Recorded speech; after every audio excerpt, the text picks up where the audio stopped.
जय श्री राम दोस्तों, हर हर महादेव। हम मंजू मिश्रा अपने यूट्यूब चैनल पर आप सबका स्वागत करी तो आशा करी थे कि आप सब बहुत अच्छा होंगे, स्वस्थ होंगे, मस्त होंगे।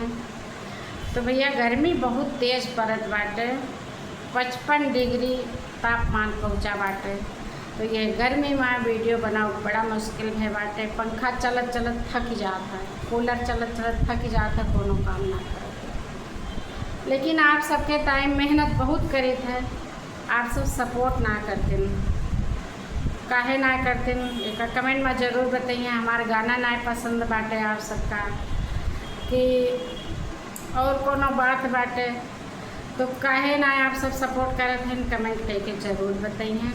आप सबसे आशा ना पूरी उम्मीद करे थे कि आप सब एक कमेंट एक लाइक ज़रूर करिए और बताइए कि हमारा गाना कैसे लगा। आज आप सबका एक बहुत प्यारा सोहर गीत सुनावे जाते, गीत का पूरा सुनिए और कमेंट में ज़रूर बताइए गीत कैसे लगा। जय श्री राम, हर हर महादेव। बहिरे से पियवाया में धाना से अरज कर, धाना से अरज कर हो, धनायावत बाटे भाई आयो भाऊजी त भोजना बनावाऊ हो, धनायावत बाटे भाई आयो भाऊजी त भोजना बनावाऊ हो।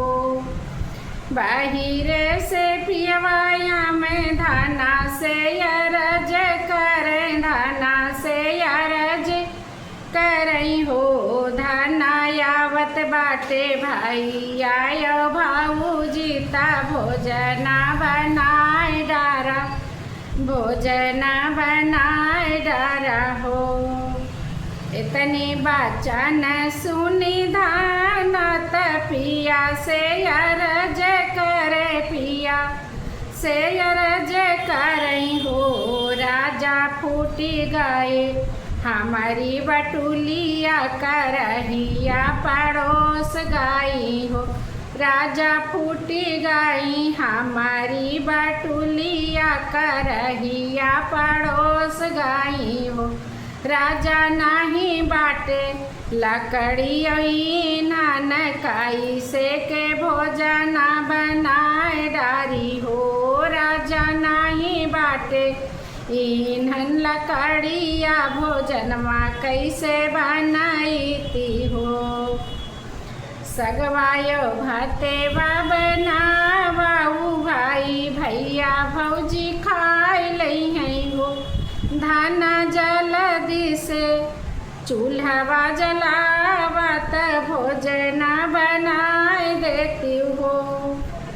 इतनी बचन सुन धाना त पिया से अरज करे, पिया से अरज करई हो, राजा हमारे त आव जुड़िया बोखरवा भोजनवा ना बनाऊ भाई हो, राजा हमारे त आव जुड़िया बोखरवा भोजनवा ना बनाऊ भाई हो।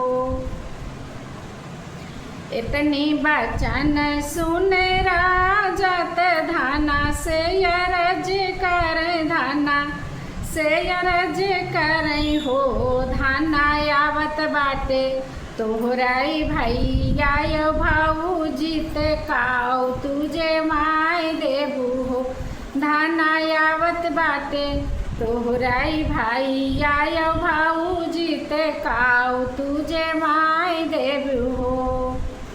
इतनी बचन सुन धाना त पिया से अरज कर, पिया से अरज करई हो, राजा नाही मोरे जुड़िया बोखरवा मैं भोजना बनाए देबई हो, राजा नाही मोरे जुड़िया बोखरवा मैं भोजना बनाए देबई हो।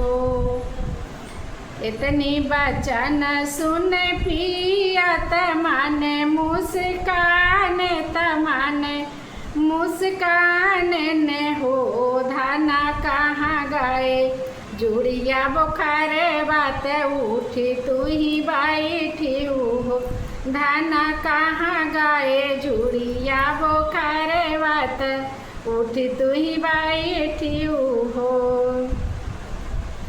तू ही मोरे पियावा से पियावा तू ही न सिर साहेब हो। पिया चला जात्या हटिया बजरिया तखिरिया